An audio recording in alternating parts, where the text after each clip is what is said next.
Hola a todos, buenas tardes. Nuevamente acá Magdalena Ditborn e Isabel Álvarez, reemplazando en nuestro último capítulo a nuestra querida Barbarita y Maida. Así que, una vez más, invitados a conversar de ópera y este viaje por el tiempo.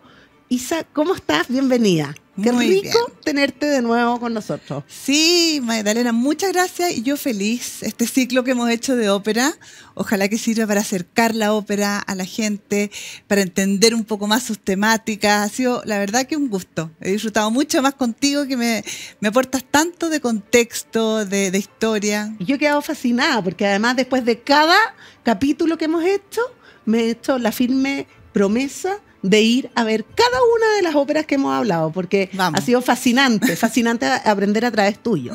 Y partimos nosotros este ciclo con Italia, después nos fuimos a la Alemania romántica de Wagner, después el capítulo pasado, ¿dónde estuvimos?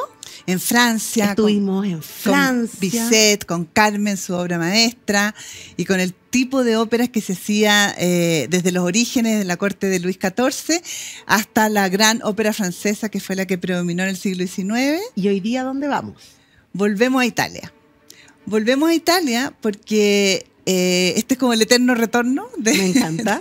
de Nietzsche, porque el origen de la ópera es Italia. Yo personalmente, lo he declarado desde el principio, mi ópera favorita es la ópera italiana, Verdi, Puccini, y hoy día vamos a ver a Puccini.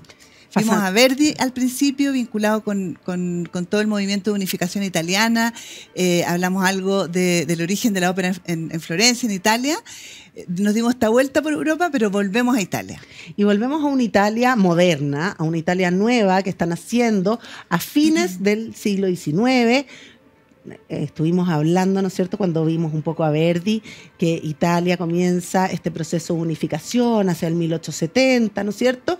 Y un poquitito después tenemos a Giacomo Puccini, que nace en una Italia nueva, unificada, que además es una Italia que está viviendo varias transformaciones, y a lo largo de la vida de Puccini también vamos a ver cómo Italia entra en la Primera Guerra, lo que significa para Italia la entrada en la Primera Guerra, y la vida de Puccini entonces está marcada por, podríamos decir, por esta transición de lo que es la unificación y la conformación de un Estado moderno y esta Italia moderna. Pero es importante entender también cómo era la cultura entonces, después de que Verdi había sido, podríamos decir, un rockstar y que se había instalado como el rockstar de la ópera en esta Italia unificada. ¿Cómo era la cultura en Italia? ¿Qué estaba pasando? Era un nodo de cultura, porque, por ejemplo, vimos en el capítulo anterior que Francia también era un nodo de cultura. ¿Qué pasaba con la ópera, con la cultura en Roma, en Italia y en este circuito de la música? Bueno, respecto de la ópera, Verdi marca la escena italiana porque es el compositor por antonomasia. Él tiene una primera etapa, que fue la que hablamos en su capítulo, en que tiene muchos éxitos, uno tras otro. Los teatros le encargan óperas, la Fenice de Venecia, la Scala de Milán, incluso de otras capitales europeas también. La Ópera de París le encarga óperas a Verdi, Don Carlo, de San Petersburgo le encargan óperas. Entonces, es un celebrity, como hemos hablado, un compositor que vive su éxito en vida, y él en esta segunda mitad del siglo XIX está gozando de su éxito, de su fama, de su riqueza, más bien retirado, siempre amenazando un poco con que se va a retirar. La verdad es que Verdi muere en 1901, después incluso de Wagner, y él tuvo momentos distintos en su carrera. Entonces él fue marcando un poco la escena cultural, la ópera en Italia, con sus distintas facetas creativas. Yo te diría que en esta segunda mitad del siglo XIX, 1850 en adelante, viene una ópera muy distinta de Verdi, y en ese contexto nace Puccini. Puccini nace en una Italia, bueno, en 1854, y en una Italia que la ópera lo es todo. Vienen los compositores belcantistas que vienen de finales del siglo XVIII hasta la primera mitad del siglo XIX, de Rossini, Bellini, Donizetti, el bel canto, que era un tipo de ópera que se le llama bel canto porque era bello, era el canto bello, era en trino, lucimiento vocal, preciosismo vocal, pianísimo, diminuendos, todo para lucir la voz. Entonces esa era la ópera que dominaba la escena. Luego Verdi, que viene con toda esta revolución, con estas óperas que realmente popularizan era el espectáculo Sí. que dominaba la escena cultural, la escena musical sobre todo. Y Puccini, que en el fondo, muy influenciado por Verdi y también incluso por Wagner, nace en esta Italia que lleva la batuta en términos de la producción operística. Perfecto. Por supuesto que en París todas las bellas artes floreciente y con un brillo especial, París siempre, pero Italia en términos se construyen teatros alrededor de Italia, San Carlos de Nápoles, bueno, la Scala de Milán que venía de antes, en Venecia, hay un montón de espacios y tipos de óperas diferentes que convocan a nuevos públicos. Eso es lo entretenido de este siglo. Sí, y además que me imagino yo que Italia tiene la particularidad que va creando como un circuito de teatros y de presentaciones y de ópera en distintas ciudades. Entonces, no tiene esa característica de la cultura centralizada. Claro. Todo lo contrario, va generando este movimiento por el mismo territorio de Italia, o es una idea mía, pero Sí. por lo que hemos aprendido acá. Totalmente, ¿no? Y además es como una especie de espiral virtuoso que va contagiando al resto del mundo, la verdad, de ópera, de nuevas manifestaciones artísticas.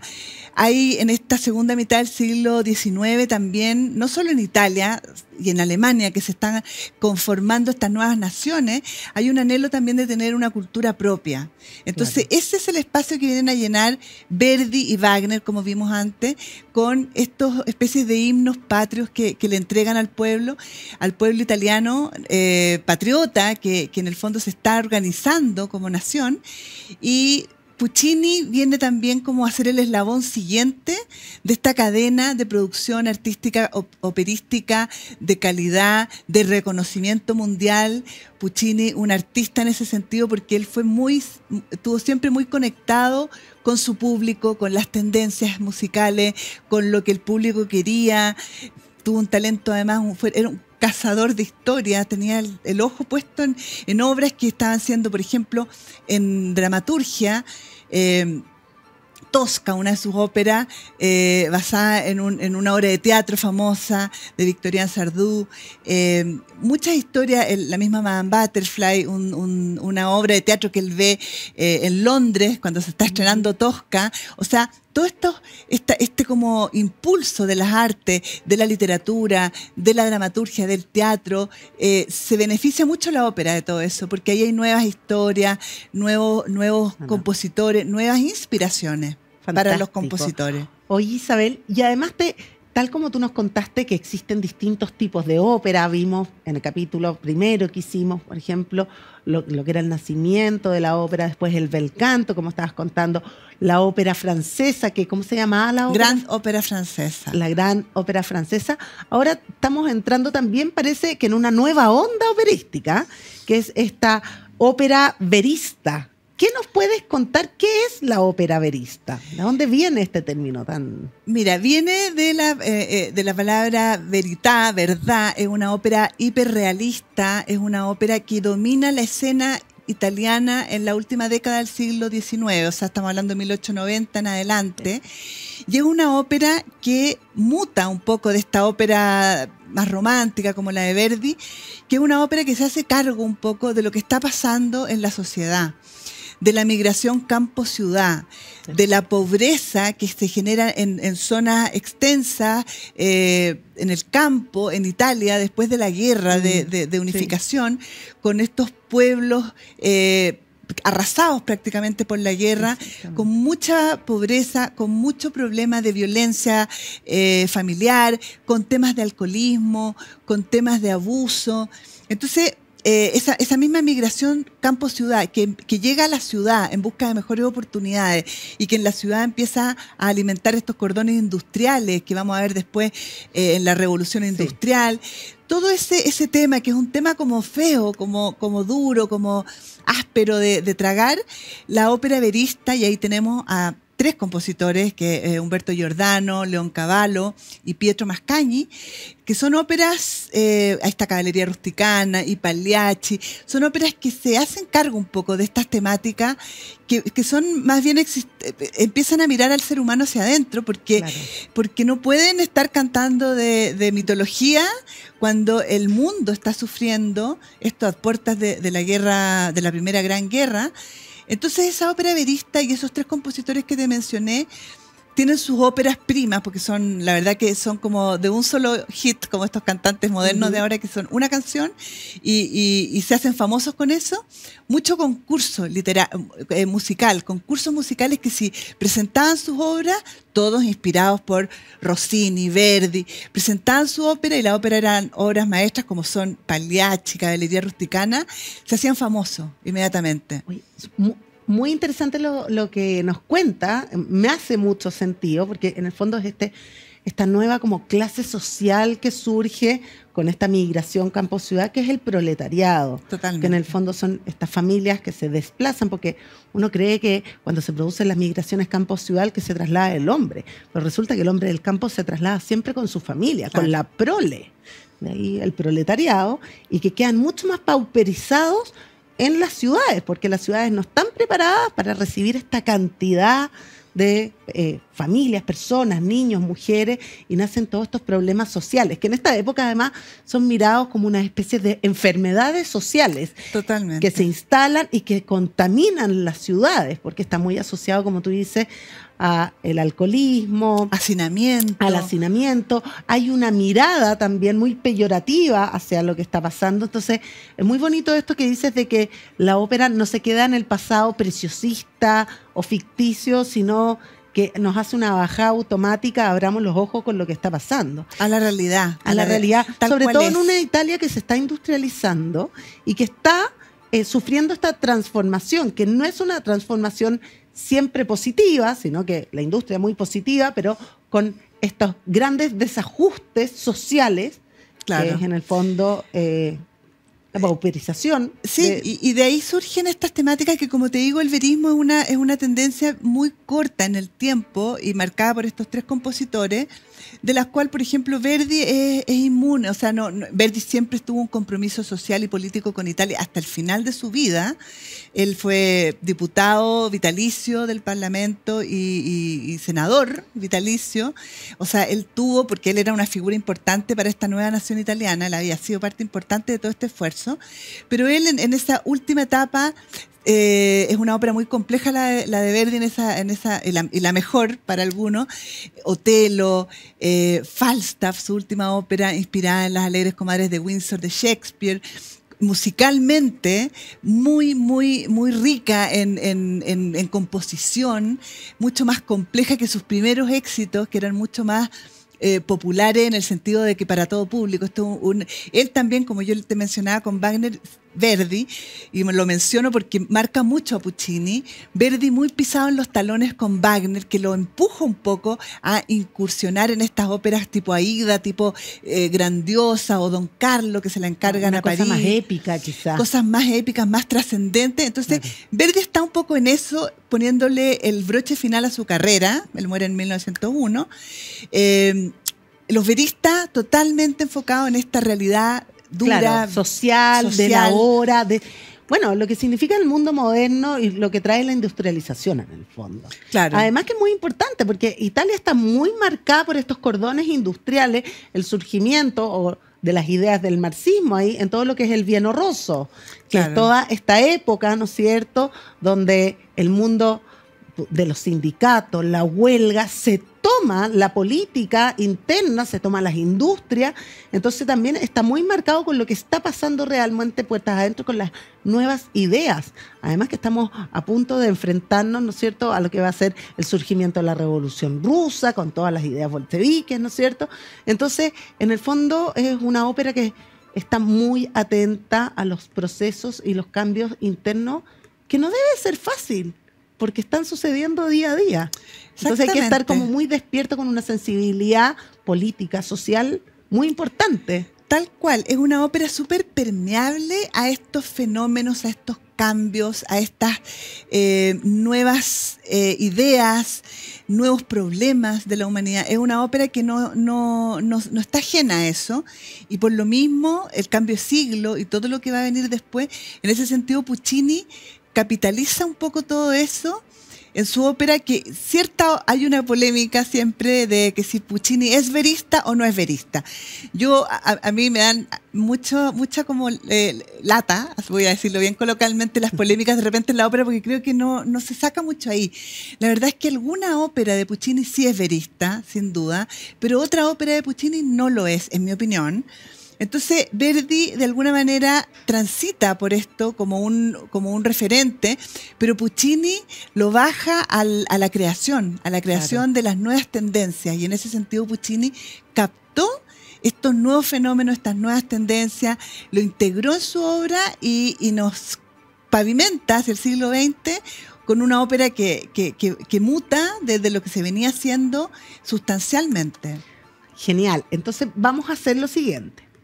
Vamos a irnos a una pausa, vamos a volver y nos vas a contar de este Puccini innovador como un empresario en el fondo. Genial. Así que nos vamos a una pequeña pausa y volvemos para conocer la vida de Puccini. Agricultura TV.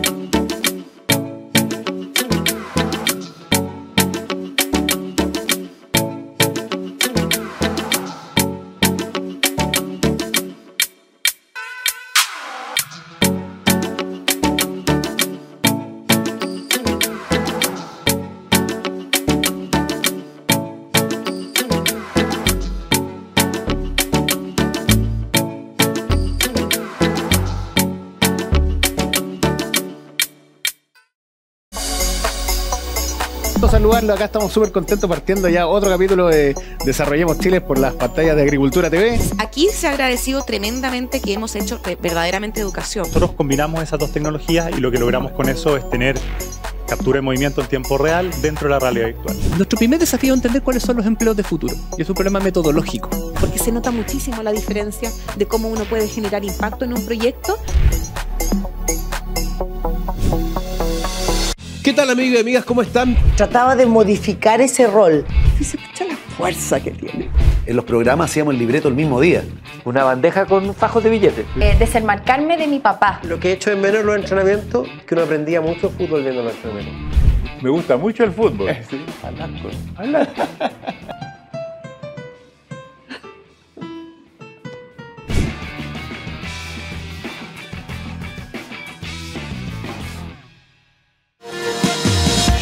A veces como que se piensa que lo sostenible es solo medio ambiente. Esto no es agua para la agricultura, es agua para los alimentos de todos los chilenos. Generar alternativas que sean rentables para los agricultores, para una agricultura sustentable. Y tenemos proyectos muy emblemáticos como el Saca tu Permiso Rural. Y dijimos, bueno, necesitamos saber qué pasa bajo nuestros pies. Tacatemu, Panquehue, Yayay, San Felipe, hacia los Andes también. Como siempre, en Agricultura TV.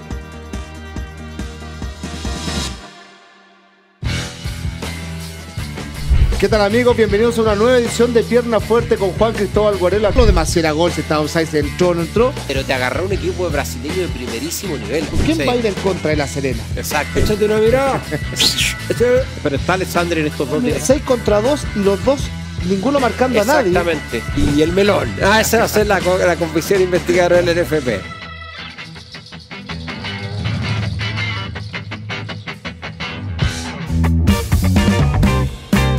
Forma en que el gobierno se defiende cuando todo el mundo pide la salida del ministro de Desarrollo Social, Giorgio Jackson, ¿no? Porque sentí que el proceso constituyente era el resultado y la expresión de un quiebre democrático. Entonces, la pregunta que yo me hago, bueno, ¿y qué pasa si no hubieran estado estos prestadores privados? ¿Por qué, por ejemplo, la separación de la industria me puede garantizar mejores pensiones? Lo primero es la calidad del recurso renovable para hacer electricidad, que es el insumo principal. En eso somos imbatibles. Tenemos el mejor sol y el mejor viento del mundo. Hoy día la ciudadanía está en otra, está desencantada. La única manera... No, la gente no quiere saber nada de este tema, no importa nada.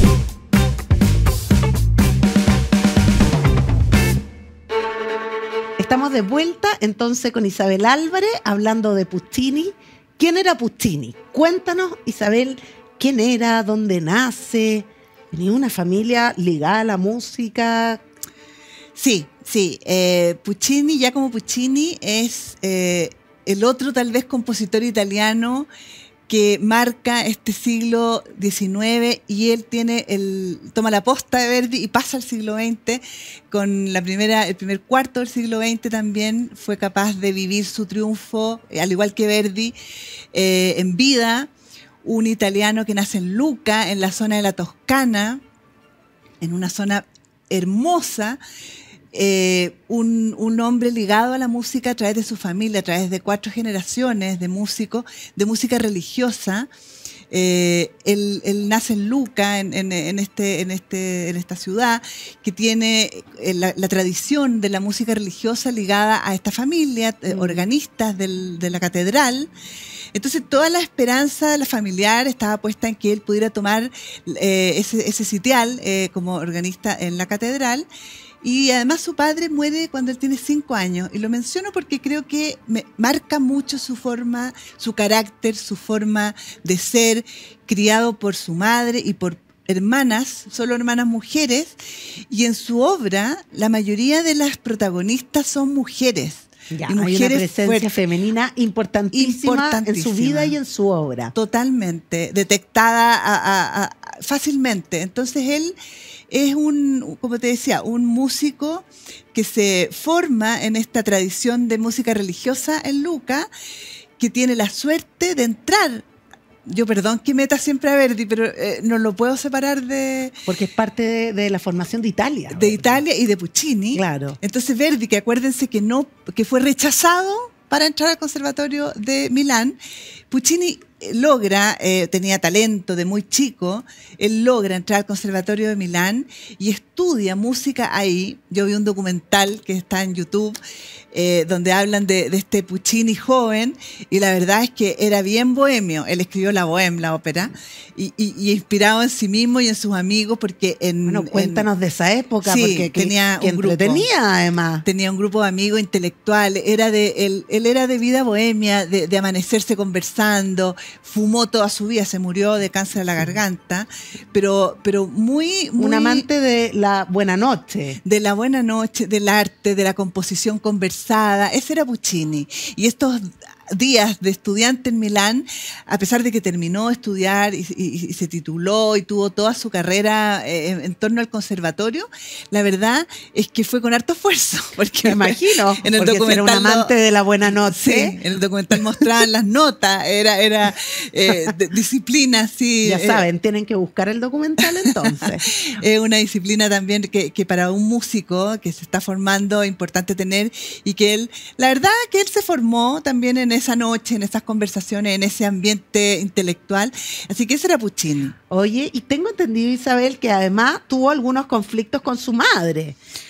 No, me imagino que era el único hijo hombre. Deben haber estado de una familia muy reconocida de la escena cultural de Lucca y de Italia. Sí. Deben haber estado no solo las esperanzas, podríamos decir, artísticas puestas en él o de reconocimiento, sino que también las económicas. Económicas y religiosas, porque él tomaba esta herencia cultural de ser el organista en la catedral de Lucca, cargo que había tenido toda su familia hacia atrás, con esta carga, esta mochila, y él al muy poco andar, a los 20 años, estrena su primera ópera, y además en una de sus arrancadas del conservatorio, se arranca a Pisa, y él ve a Aida de Verdi, y él lo escribe, dice, me marcó, o sea, lo que yo vi ahí, dije, esto es lo que yo quiero hacer ópera. Entonces ahí, claro, se marca de alguna manera un quiebre familiar con esta esperanza puesta de su madre en él. Porque él se desliga como del mundo de la música religiosa. De la música religiosa, y toma este camino propio de compositor de ópera. Él no escribió muchas óperas, él escribió 12 óperas, contando el tríptico, pero él se demoraba mucho tiempo en escribir su ópera, investigaba mucho, era un hombre obsesivo con eso, con, por ejemplo, las campanas en Tosca, cuando Tosca en el último acto es la ejecución de Cavaradossi.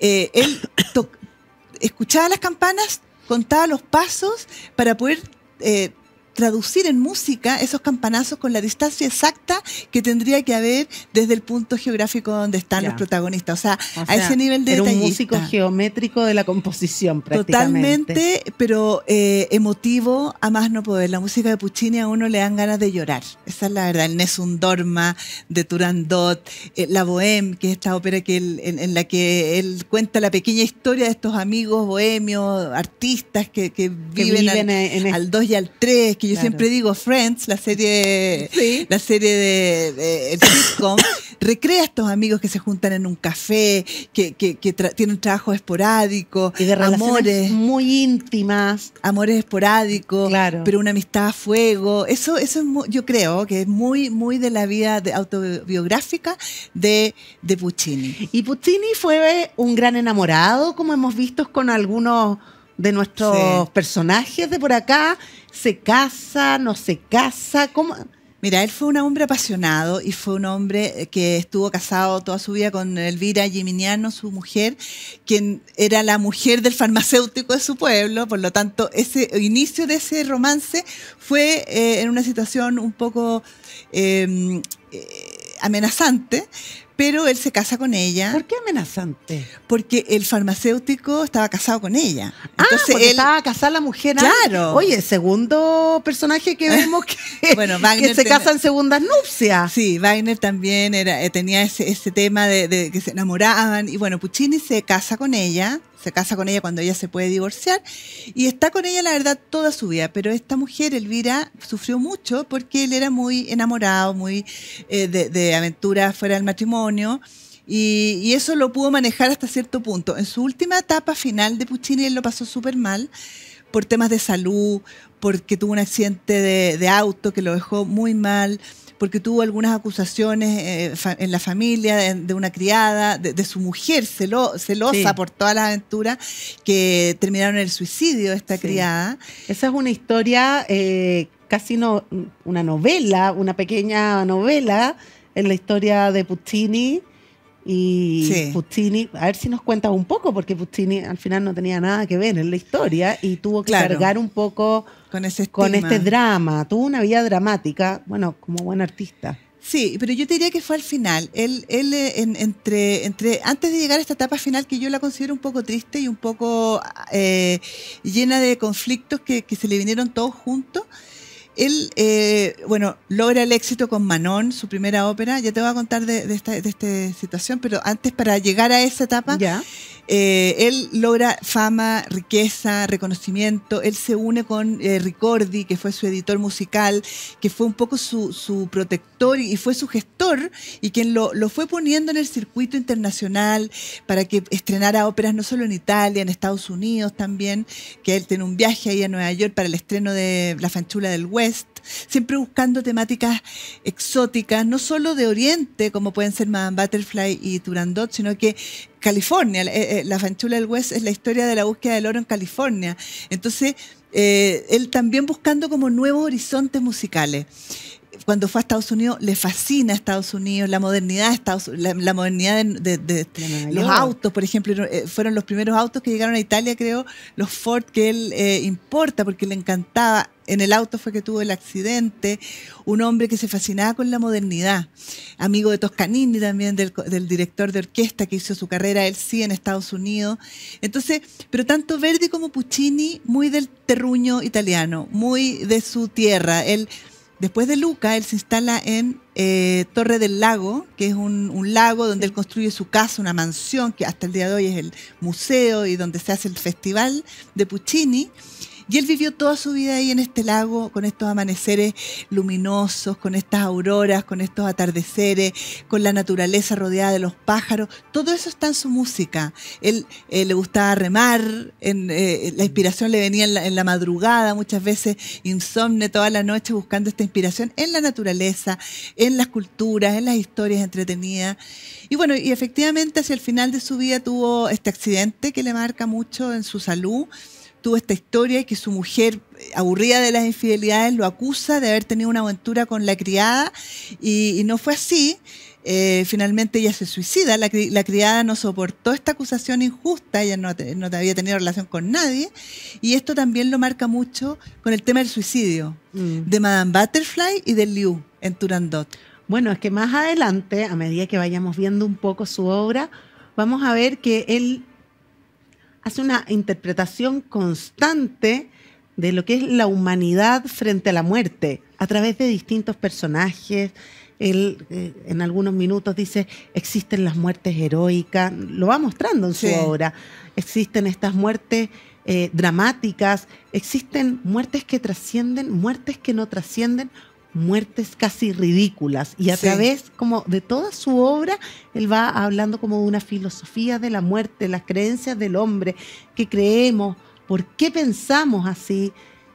Va haciendo un recorrido muy trascendental, no solo de la historia política misma a través de las historias, sino de los personajes, una cosa muy íntima, como decías tú. Sí, que yo creo que la muerte de su padre tan temprana, igual que Wagner, que muere su padre cuando él era un bebé de meses, en el caso de Puccini tenía 5 años, era un niño. Entonces la muerte efectivamente está en la Bohème, cuando muere Mimi de tuberculosis, que ahí está el contexto de la enfermedad, la tuberculosis que marca tanto todo el periodo romántico.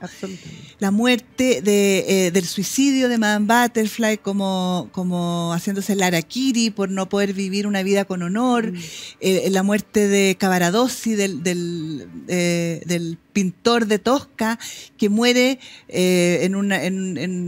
ejecutado por este ejército que lo mata, que hace una especie de simulación de su muerte, y él, sin saber que va a morir, efectivamente canta Lucheva en las tele, en que dice no quiero morir, estoy en el mejor momento de mi vida y tengo que enfrentar a un pelotón para que me fusile. La muerte de Turandot, de Liu, en este caso de la esclava Liu, que también es un personaje que se inmola por amor. Entonces, sí, la muerte lo marcó, la muerte lo acompañó con estas protagonistas mujeres que te digo yo, y muertes de distinto tipo. Yo creo que eso es súper interesante, Magdalena, porque tiene que ver con la emoción. Puccini, así como Verdi es la música creada geométricamente, aritméticamente, con los compases justos, con historias potentes, con personajes creados con profundidad psicológica, Puccini es la emoción desbordada. Vuelvo a repetir, Puccini a uno le asoma la lágrima apenas escucha los acordes del Nessun Dorma, del Visidarte, de la Bohème.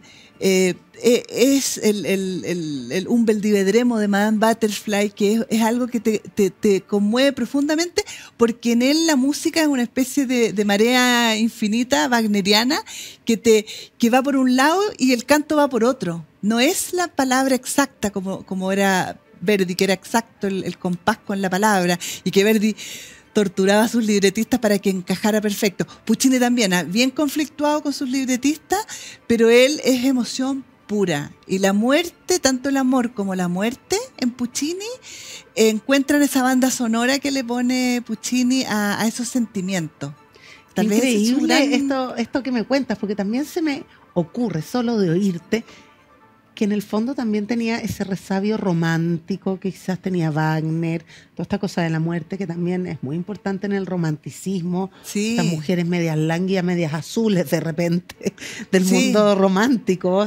El suicidio de la mujer amada es muy importante en el Totalmente, y de hecho él en sus primeras óperas, Edgar, Le Billy, no tiene éxito, entonces lo manda, uno de sus mentores lo manda a Alemania, a Bayreuth, a que se impregne un poco de Wagner para poder en el fondo transformar, y por eso tiene esto es una impresión mía, pero yo creo que esa marea permanente, esta orquesta permanente, esta melodía infinita de Wagner que comentábamos en la reunión pasada, Puccini también lo tiene, pero con la dulzura de Puccini, no esa cosa marcial de Wagner, sino que con la dulzura de Puccini, con esta pasión desbordante que él tenía por las mujeres, por el amor, por la vida.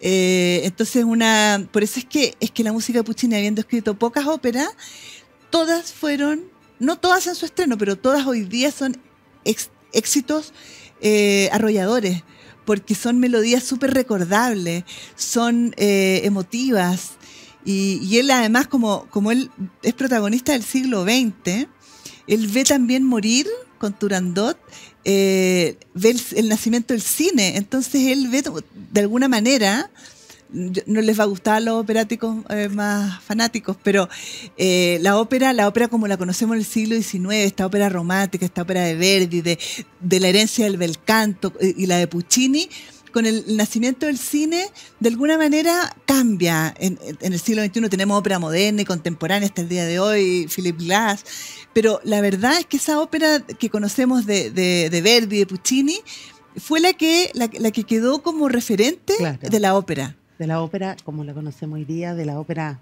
popular, la que congregaba y congrega hasta el día de hoy. La que toca esa fibra íntima de cada ser humano, pero que al final es universal. Y que si tú ves lo que los teatros municipales de todo el mundo programan en sus carteleras, siguen siendo la Traviata, Rigoletto, la Madame Butterfly, la Bohème, porque son los clásicos. Clásicos universales. Bueno, y es la ópera que a mí más me gusta, así que... Me encanta. Isa, nos vamos a ir a otro pequeño corte y vamos a volver para que ahora nos empapemos de la obra de Puccini. Agricultura TV.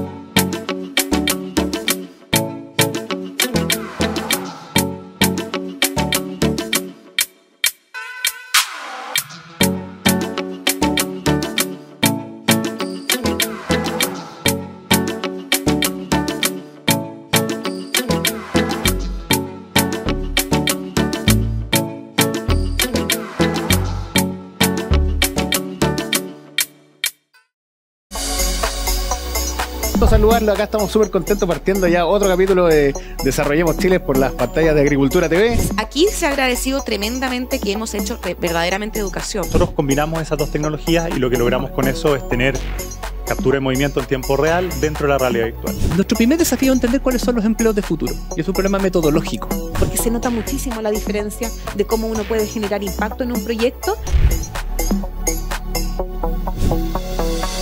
¿Qué tal, amigos y amigas? ¿Cómo están? Trataba de modificar ese rol. Y se escucha la fuerza que tiene. En los programas hacíamos el libreto el mismo día. Una bandeja con fajos de billetes.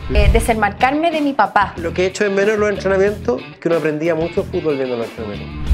Me gusta mucho el fútbol. Sí.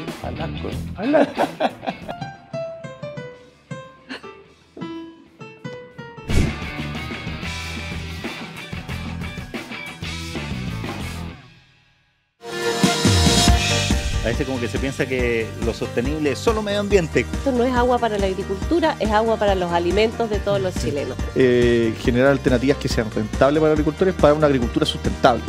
Y tenemos proyectos muy emblemáticos como el Saca tu Permiso Rural. Y dijimos, bueno, necesitamos saber qué pasa bajo nuestros pies. Tacatemu, Panquehue, Yayay, San Felipe, hacia los Andes también. Como siempre, en Agricultura TV.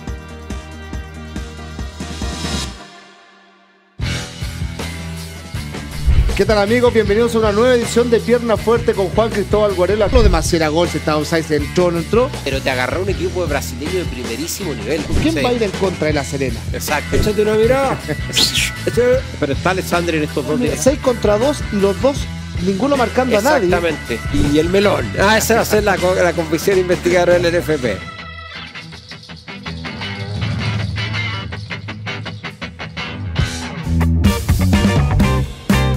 Forma en que el gobierno se defiende cuando todo el mundo pide la salida del ministro de Desarrollo Social, Giorgio Jackson, ¿no?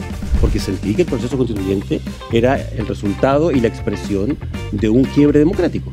Entonces, la pregunta que yo me hago, bueno, ¿y qué pasa si no hubieran estado estos prestadores privados? ¿Por qué, por ejemplo, la separación de la industria me puede garantizar mejores pensiones? Lo primero es la calidad del recurso renovable para hacer electricidad, que es el insumo principal. En eso somos imbatibles. Tenemos el mejor sol y el mejor viento del mundo. Hoy día la ciudadanía está en otra, está desencantada. La única manera... No, la gente no quiere saber nada de este tema, no importa nada.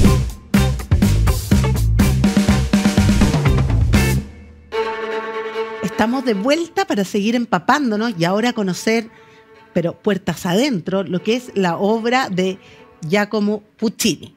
Así que, Isa, cuéntanos un poco, ¿cuáles tú destacarías que son las obras más destacables o las que nos quiere contar acá de Puccini? Mira, Puccini, como te decía, tiene pocas óperas, pero son todas exitazos, las más programadas en todo el mundo.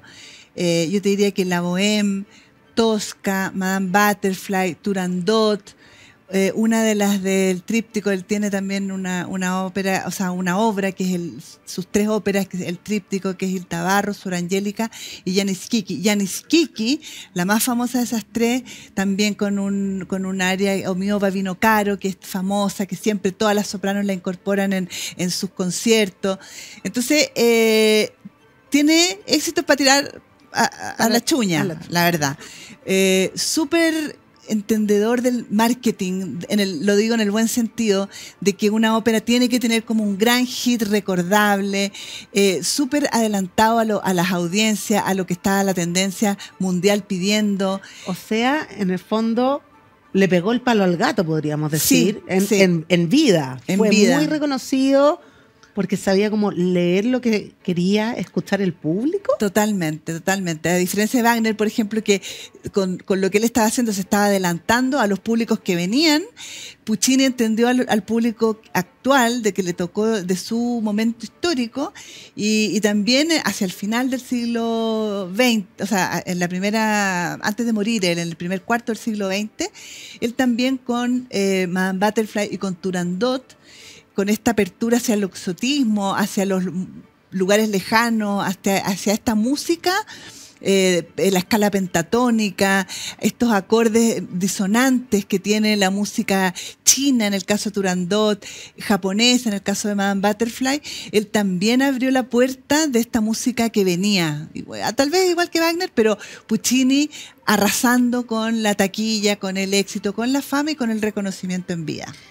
Y además a mí me encanta porque Madame Butterfly nos habla de un mundo que quizás era tan lejano para esa Italia, que, ¿no es cierto?, todo el mundo de este Japón lejano, y retrocede un poquitito en el tiempo y cuenta no solo al público italiano, sino que al público occidental una especie de transición, quizás hasta una tragedia que está viviendo el Japón, que es una apertura forzada, ¿no es cierto?, luego de 250 años de este shogunato de Tokugawa, que ha tenido totalmente hermético a esta isla, y de un día para otro la isla se enfrenta a Norteamérica, al Comodoro Matthew Perry, que los obliga a esta apertura, y viene una nueva era, que es la era Meiji, con una nueva occidentalización, industrialización del Japón, que se tiene que, a paso agigantado, rápido, meter en este sistema comercial, que es el sistema occidental, y ahí toma Puccini eso y lo transforma en una tragedia de amor, podríamos decir. Totalmente. Que muestra este cambio forzoso o este afán de occidentalizarse, pero en verdad que está anclado en sus tradiciones y sus raíces y su forma de entender el amor. No, totalmente. Este drama, Madame Butterfly, él ve la obra de teatro en Londres, que es esta obra de David Velasco, y se fascina. O sea, hay crónicas de David Velasco que él cuenta que después de la obra, Puccini lo fue a ver al camarín y se le colgó del cuello para pedirle los derechos para poder él transformar esa obra en Madame Butterfly. ¿Y Velasco qué le dijo? Que sí. ¿O le costó un poco a Velasco? No, entregó su obra, obviamente, que además tenía referencias de un poeta John Long, que había estado en misiones, también su hermana en Japón, que había visto esta historia que era bien recurrente, el soldado americano, el naval, el cónsul que llega a estas tierras lejanas en misiones comerciales, en este contexto de apertura comercial, con este Japón tratando de insertarse en la economía global, obligado, y que generó este choque cultural, si eso es en el fondo, eso es Madame Butterfly. Es un encuentro de dos mundos. Es un encuentro de dos mundos y es también como el occidente contra oriente, la incapacidad de un mundo de entender culturalmente al otro, los códigos, los valores, en fin. Entonces, claro, en ese ámbito surge esta historia que también está inspirada en Madame Chrysanthème de Pierre Loti, porque acá estamos en el japonismo, en esta tendencia de la literatura y del arte incluso, que todo lo japonés, porque una cosa es el exotismo, pero el japonismo tenía esta fascinación por Japón, por este Japón que había estado como una cuncuna encerrada en sí misma y que abre sus alas como Madame Butterfly. De hecho, por eso es el nombre Butterfly. Esta transformación en mariposa. Esta transformación en mariposa con esta cultura tan rica, con este arte tan bello japonés en su seda, en su fineza. Entonces, bueno, Madame Butterfly es una geisha que se enamora, eran estos matrimonios por conveniencia, que duraban lo que duraba la estadía de este soldado americano allá.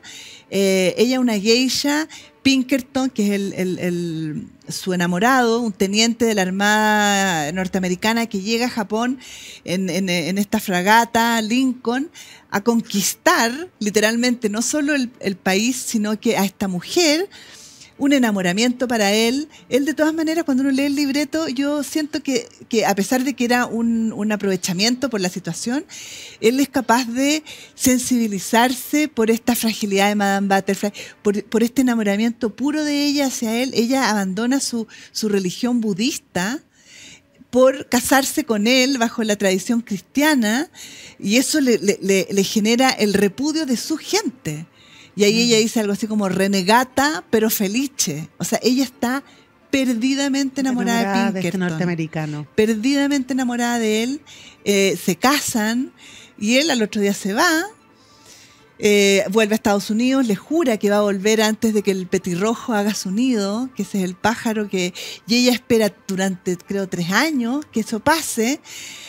Con su criada Suzuki, quien se da cuenta que es una espera que no tiene ningún futuro. Tiene un hijo de Pinkerton, ella en este intertanto, y lo espera y todos los días, y ahí está esa área que es una maravilla, un beldivedremo, en la bahía de Nagasaki, espera que se asome nuevamente esta fragata. Vas a llorar ya de la emoción. O sea, me voy a hacer el harakiri. Sí, bueno, literalmente. Voy a hacer el harakiri porque es como ella, porque ella prefiere morir porque es evidente que él ya no volvió, que ella se quedó sola con un hijo. Renegada por el resto de la sociedad y de su familia. Totalmente. Sin siquiera un dios, porque renegó de su ella abandona todo creencia por él, y él en el fondo, aparte que no vuelve, ella tiene otras posibilidades, porque de hecho el casamentero le dice: te tengo el príncipe, un nuevo candidato para que te cases y solucionemos este desastre. Y ella le dice: no, yo estoy esperando a Pinkerton y y tengo su hijo al que le pone Dolores, y yo lo voy a esperar. Y ella lo espera mirando ahí en la bahía. ¿Cuándo podemos ir a ver esto? Porque yo de aquí me quiero ir a ver. Es que es una maravilla. Nuevamente Madame Butterfly con esta visión que tú nos cuentas. Es una maravilla porque esta mujer frágil, tiene 15 años en la obra Madame Butterfly. Esta mujer frágil, ingenua, casi en mis clases de ópera una alumna una vez me dijo: amiga, date cuenta, porque era como: amiga, date cuenta que no va a volver Pinkerton, y eso es lo que trata su criada Suzuki de decirle. El cónsul también es un hombre que se conduele de ver a Madame Butterfly ilusionada. Esta niñita, finalmente. Esta niña chica, botada, madre de una guagua, que sigue pensando que van a volver a buscarla. Entonces todos tratan de advertirla que siga con su vida, que ya no más. Y efectivamente ella fiel hasta el final, y cuando vuelve Pinkerton a buscarla, casado con su novia, con su esposa norteamericana, y a buscar al hijo porque se lo quieren llevar a Estados Unidos porque va a tener mejor vida, ella lo entrega. Sin embargo, se hace el harakiri porque quien no puede vivir con honor, o sea, tiene que vivir, claro, con gloria. Con gloria. Entonces, ahí volvemos a la trascendencia de la muerte, y en este caso lo que nos trata de transmitir Puccini, una muerte por una vida que quizás para ella valió la pena. Claro, y ella prefiere morir en esas circunstancias, en una vía. Además que ella, lo maravilloso de Puccini, es que Madame Butterfly va mutando de ser este pajarito, esta mariposa frágil, a ser una mujer decidida, que se da cuenta que en una dosis de hiperrealidad la situación en la que está, y que es capaz de tomar su vida, el destino en sus manos. El destino en sus manos, más allá del juicio que uno puede hacer por el tema del suicidio. Pero ella es capaz de morir con las botas puestas, como se dice, y entregar su vida por este amor. Y ahí Pinkerton, cuando le grita al final, Butterfly, Butterfly, también él arrodillado, no ante el amor de Madame Butterfly, pero ante la nobleza de Madame Butterfly, que efectivamente lo quiso a él genuinamente, y que fue el amor de su vida. Y esa como nobleza de las mujeres la vemos también en Mimi, en La Bohème, la vemos en Liu, en Turandot. Él muere antes de que se estrene Turandot, que fue su última ópera. Muere de cáncer de garganta. ¿Y qué pasa con Turandot entonces? Turandot, bueno, estaba casi terminada. El Nessun Dorma, que es esta área maravillosa que Pavarotti puso de moda con los conciertos de los tres tenores, sí, y que hoy día es como himno de la humanidad, siento yo. Estaba escrita, esa la escribió Puccini. Le quedaba muy poquito hacia el final. Él se complica, según los cronistas, se complica de darle el final a Turandot, porque Turandot es una mujer fría, una princesa, la principesa de hielo, que manda a matar a todos sus pretendientes, que no adivina sus acertijos, porque ella no se quiere casar con nadie, porque está honrando a una antepasada que fue abusada por un hombre. Esa es la trama. Entonces el príncipe Calaf, que quiere postular a ser uno de los candidatos a adivinar los acertijos y casarse con ella, al final adivina los acertijos, y al final Turandot se enamora. Pero este personaje principal, Turandot, era un personaje complicado, que a Puccini lo empezó como a atormentar, porque era una mujer, no había cómo hacer un final, un happy ending, porque era malvada, claro, mandaba a matar a estos hombres. Entonces Liu, que es la esclava, ahí en Liu sí se concentra esta dulzura de la mujer enamorada, porque está enamorada de Calaf. Siempre en la ópera están estos triángulos amorosos. Está enamorada en secreto de Calaf, entonces se suicida para evitar que maten a Calaf, y eso derrite el hielo de la principesa Turandot en Pekín. Entonces, la figura de la mujer, por eso te decía, es súper importante en Puccini. Él es capaz de poner en música todos estos sentimientos de repente medio antagonistas, y en el caso de Turandot, a pesar de que no terminó los últimos acordes, es totalmente su mano, su obra, melodías de cajas chinas. Él coleccionaba cajas chinas, y esas melodías de las cajas chinas las interpretaba con la orquesta, con instrumentos chinos. ¡Qué maravilla! Para poder recrear esta atmósfera exótica que en sus últimas óperas dominó. Y además que, como tú bien dices, justo esto es cuando están haciendo el cine. Entonces, esto de poder ir a ver estas obras de exotismo total, era como ir a ver una película. Era como ir a vivir. La ópera cumplía ese rol. La ópera tenía el teatro escenificado, cantado, actuado, con los hermanos Lumière después, y con todo lo que vino en la industria del cine. El cine ocupa hoy día. Las celebrities, las divas son las divas del cine. Claro. Pero sigue estando la ópera, y por eso es que mucho cine ocupa música de ópera, porque el leitmotiv, esto que hablábamos de Wagner, que es este motivo musical recurrente que se repite para avisarnos qué personaje entra, qué personaje sale, es una herencia de los grandes compositores como Puccini y Wagner. Yo me atrevería a decir que Puccini y Wagner son los grandes creadores de estos motivos musicales para el cine, que va a tomar la apuesta de lo que va a ser la creación artística que una todas las artes del siglo XX en adelante. No, fascinante, fascinante. Y bueno, muere Puccini, ¿y cuándo se estrena Turandot? ¿Qué pasa con Turandot? ¿Es un éxito, no es un éxito? Turandot la estrena 1 año o 2 años después de que él muere. Él muere en 1923, creo, y Turandot se estrena en 1924. y Arturo Toscanini, que es un director de orquesta famoso que hizo su carrera al principio en Italia, pero luego se va a Estados Unidos y dirigió en el Metropolitan Opera House hasta muy entrada su carrera. Él dirige la orquesta y en el momento en que muere Puccini, hasta donde dejó la obra Puccini, Toscanini se da vuelta al público y le dice: ha muerto el maestro.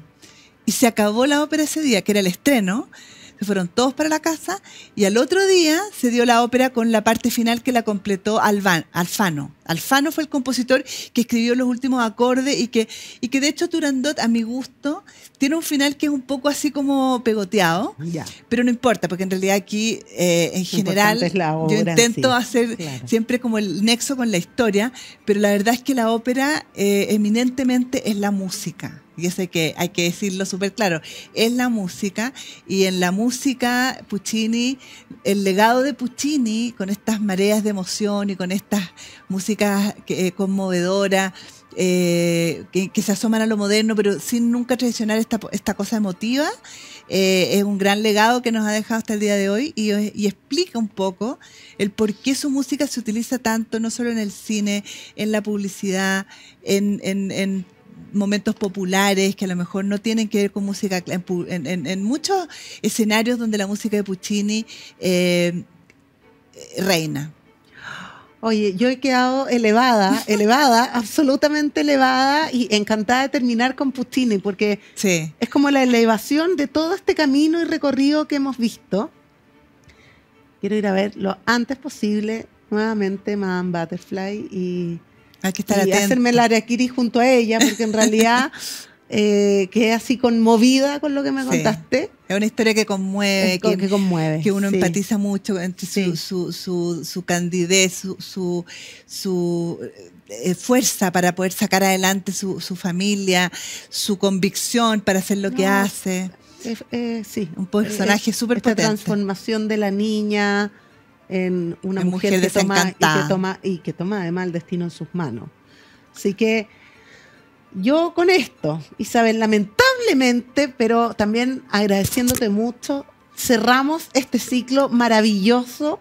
He aprendido como nunca, estoy segura de que todos los que han oído y nos han acompañado en este ciclo han aprendido más que nunca, quieren tomar todas las clases y todos los cursos con Isabel y además acompañarla a ver todas estas maravillas de óperas que hemos conocido.